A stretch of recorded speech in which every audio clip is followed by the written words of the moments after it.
ಇದೇನು ನಿಮ್ಮಮ್ಮ ಕೊಟ್ಟಿದ್ದು ಊಟ ಅಲ್ಲ ಅಲ್ವಾ? ಚಲ್ಬೇಕಾಗಿಲ್ಲ ಇದನ್ನ ನೀನು ಬಿಸಾಕಿದ್ರೆ ನಿಮ್ಮ ಅಮ್ಮ ಮಾಡಿಕೊಡು ಊಟಕ್ಕೆ ನೀನು ಬೆಲೆ ಕೊಡಲಿಲ್ಲ ಅಂತಾಯ್ತು.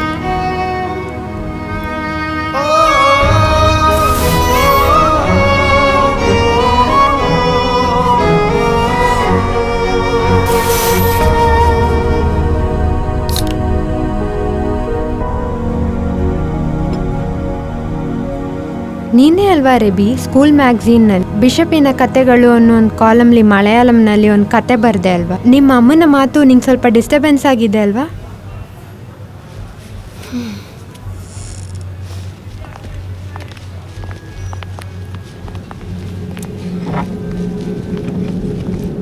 ಸುಂದರವಾದ ಹುಡುಗಿಯರಿಬ್ರು. ಹೌದು, ಏನು ತಗೊಂತೀಯ? ಹಾಂ, ಇದರಲ್ಲಿ ಯಾವುದಾದ್ರೂ ಓಕೆನೆ.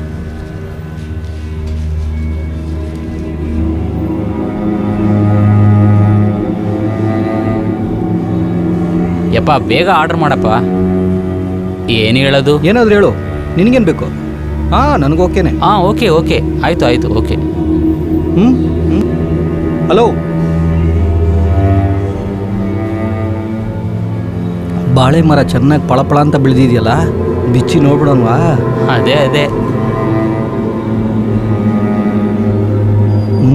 ಬಾಳೆ ಮರ ಚೆನ್ನಾಗಿ ಪಳಪಳ ಅಂತಾನೆ ಇದೆ.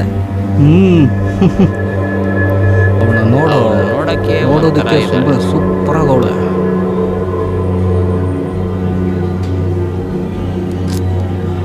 ಹೋಗೋಣ. ಹಾಂ, ಹೋಗೋಣ. ಛೈ, ಹೊಡ್ತಾವ್ರಲ್ಲ.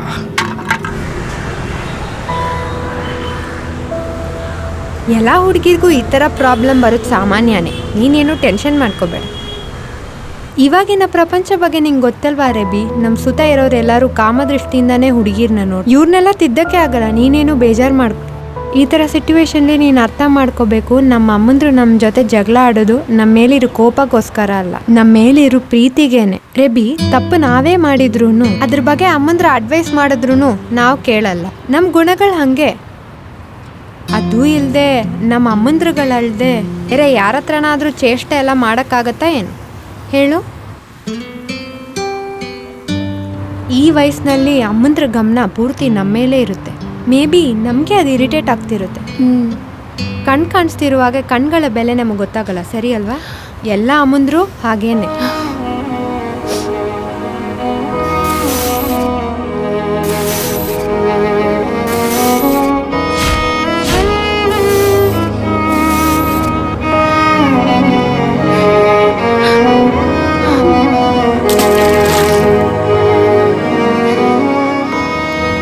ಚೆನ್ನಾಗಿ ಓದ್ತಿದ್ದು ನೀನು ಫೋನ್ ಬಂದಮೇಲೆ ಸರಿಯಾಗಿ ಓದಲಿಲ್ಲ. ಅಮ್ಮ ಹೇಳೋದ್ರಲ್ಲಿ ಏನು ತಪ್ಪಿದೆ? ನೀನು ನನ್ನ ಮನೆಗೆ ಬಂದರೂ ನನ್ನ ಜೊತೆ ಮಾತಾಡಿದ್ರು ಅಮ್ಮ ಹೇಳೋದು ಅತ್ತಾನೆ.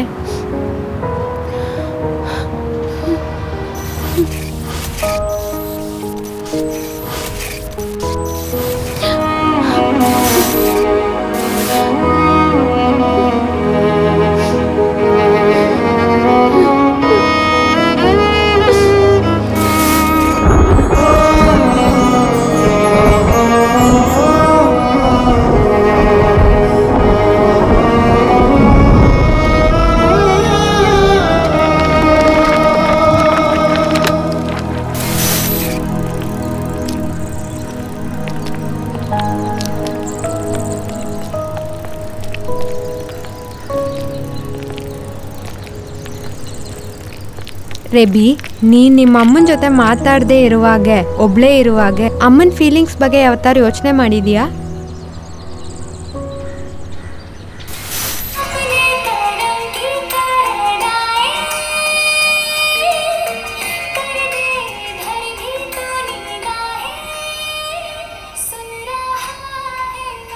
ರತಿ, ತಗೋ ಜ್ಯೂಸ್ನ ಕುಡಿ. ಕುಡಿಮ್ಮ, ದಯವಿಟ್ಟು ನಾನು ಅರ್ಥ ಮಾಡ್ಕೊಮ್ಮ.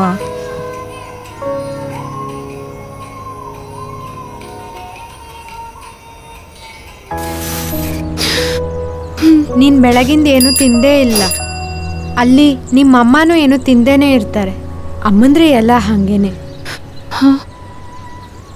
ಟೈಮ್ ಗೆಟಿಂಗ್ ಲೇಟ್, ನಾನು ಹೊರಡ್ತೀನಿ. ಅಮ್ಮನ ಜೊತೆ ಜಗಳ ಆಡಬೇಡ ರೆಬಿ.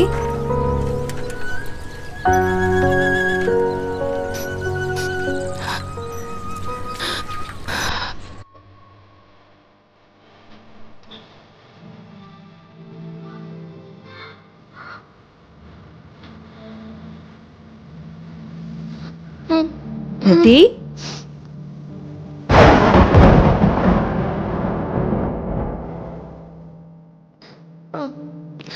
ಅಮ್ಮ ಏನೂ ಇಲ್ಲಮ್ಮ, ಎಲ್ಲ ಸರಿ ಆಗ್ಬಿಡುತ್ತೆ.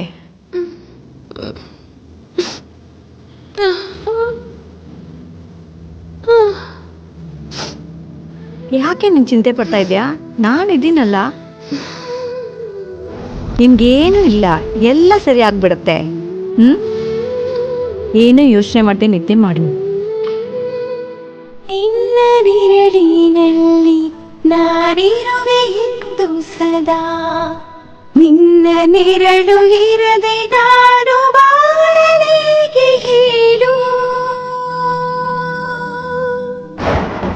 ನಿನ್ನದಿರಲಿನಲ್ಲಿ ನಾನಿರುವೆ ಎಂದು ಸದಾ, ನಿನ್ನ ನೆರಳು ಇರದೆ ನಾನು ಬಾಳಲೇಗೆ ಹೇಳು. ಕಲ್ಲಿರುವ ದಾರಿಲಿ ನಿನ್ನ ಸಂಗ ಬೇಕಿದೆ, ಅಮ್ಮನೆಂಬ ಶಬ್ದವೇನೆ ನನ್ನ ಶಕ್ತಿಯು, ನೀ ನನ್ನ ದೇವರೇ. ನಿನ್ನದಿರಲಿನಲ್ಲಿ ನಾನಿರುವೆ ಎಂದು ಸದಾ, ನಿನ್ನ ನೆರಳು ಇರದೆ ನಾನು ಬಾಳಲೇಗೆ ಹೇಳು.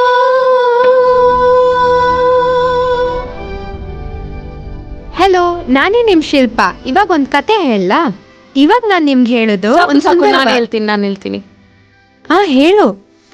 ಏನ್ ಮಾತಾಡೋಣ? ಆಮೇಲೆ ಯಾಕೆ ನಾನು ಹೇಳ್ಬೇಡ ಅಂತ ಹೇಳಿದೆ? ಇಲ್ಲಿದ್ದಾಳಲ್ಲ, ಇವಳ ಬಗ್ಗೆನೇ ನಾನು ಕತೆ ಹೇಳ್ತೀನಿ ಈಗ.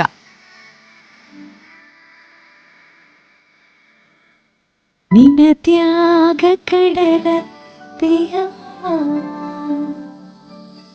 ಕರುಣಿ ಪದದ ಅರ್ಥ ನೀಡಿ, ಅಮ್ಮ ಎಂಬ ಪದದಿ ನೆಮ್ಮದಿಯ ಛಾಯ ಪುಗಿಯ ಮಾಯಿ ತಾಯಿ. ನಿನ್ನ ಪ್ರೀತಿಯ ಆಳವರಿಯೇ ನನ್ನ ಖುಷಿಯ ಕಾರಣ. ಆರೋಗ್ಯವು ನಿನಗಿರಲಿ, ನಿನ್ನ ಸಂಗ ಬಿಡಿರು ನಾನಿಂದು. ಜಗದಲ್ಲಿ ನಿನ್ನಂತೆ ಯಾರೂ ಇಲ್ಲ, ನನ್ನೆಲ್ಲ ಹೆಚ್ಚಿಗೂ ನೀ ಕೊಟ್ಟ ಭಿಕ್ಷೆ ಕಾರಣ. ಹಿಂದೆಂದು ದೂರ ಹೋಗಬೇಡ,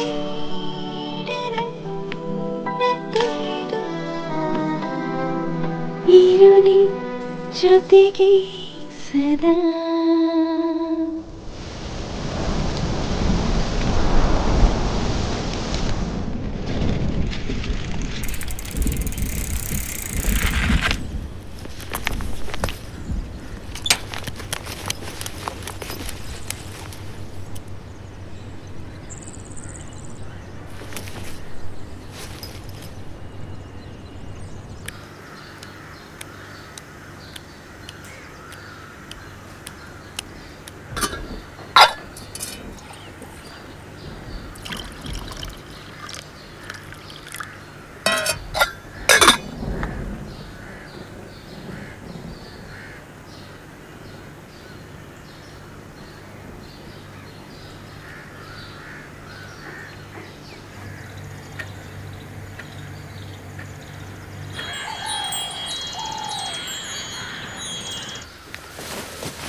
ಇಲ್ಲಿ ನೋಡಮ್ಮ, ಒಂದ್ ವಾರದಿಂದ ಅಮ್ಮನ ಮೇಲೆ ಕೋಪದಲ್ಲಿ ಇದ್ದೀನಿ.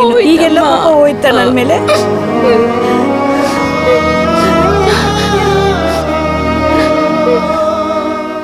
ರಬಿ, ನೀನೇ ನನ್ನ ಲೋಕ. ಅಮ್ಮನ ಹತ್ರ ಯಾವಾಗಲೂ ಜಗಳ ಮಾಡಬೇಡ. ಸಾರಿ ಅಮ್ಮ. ಫೋನ್ ಯೂಸ್ ಮಾಡೋದು ತಪ್ಪು ಅಂತ ನಾನು ಯಾವಾಗಲೂ ಹೇಳಲ್ಲ. ಅದಕ್ಕೂ ಒಂದು ಟೈಮ್ ಇದೆ. ಓದೋ ಹುಡುಗಿರಿಗೆ ಸ್ವಲ್ಪ ಗಮನ ಬೇಕು. ಫೋನ್ನ ನೋಡಿನೇ ಯೂಸ್ ಮಾಡಬೇಕು. ಈಗಿನ ಕಾಲದಲ್ಲಿ ಓದೋ ಹುಡುಗಿರಿಗೆ ಫೋನ್ ಎಷ್ಟು ಮುಖ್ಯ ಅಂತ ನನಗೆ ತುಂಬ ಚೆನ್ನಾಗಿ ಗೊತ್ತಿದೆ. ಯೋಚನೆ ಮಾಡಿ ಫೋನ್ನ ಯೂಸ್ ಮಾಡಿದ್ರೆ ಅದು ನಮಗೆ ತುಂಬ ಒಳ್ಳೇದೇ ಮಾಡುತ್ತೆ, ನನ್ಗೆ ಗೊತ್ತಿದೆ. ಅದನ್ನ ನಾವು ಕೆಟ್ಟ ದಾರಿಯಲ್ಲಿ ಯೂಸ್ ಮಾಡಿದ್ರೆ ಕೆಟ್ಟದ್ದೇ ನಡೆಯುತ್ತೆ. ಈ ಲೋಕದಲ್ಲಿ ನೋಡೋದನ್ನ ಕೇಳೋದನ್ನೆಲ್ಲ ನೀನು ಬೇರೆ ಥರ ಯೂಸ್ ಮಾಡ್ಕೊಬಾರ್ದು, ಆಯ್ತಾ? ನೀನು ನನ್ನ ಅವಾಯ್ಡ್ ಮಾಡೋವಾಗ ನನ್ನಿಂದ ತಾಳಕ್ಕೆ ಆಗಲ್ಲ. ನಿನ್ನ ಹತ್ರ ಮಾತ್ರನೇ ಕೋಪನೂ ಪ್ರೀತಿನೂ ತೋರ್ಸಕ್ಕಾಗತ್ತೆ, ಬೇರೆ ಯಾರ ಹತ್ರನೂ ಇಲ್ಲ.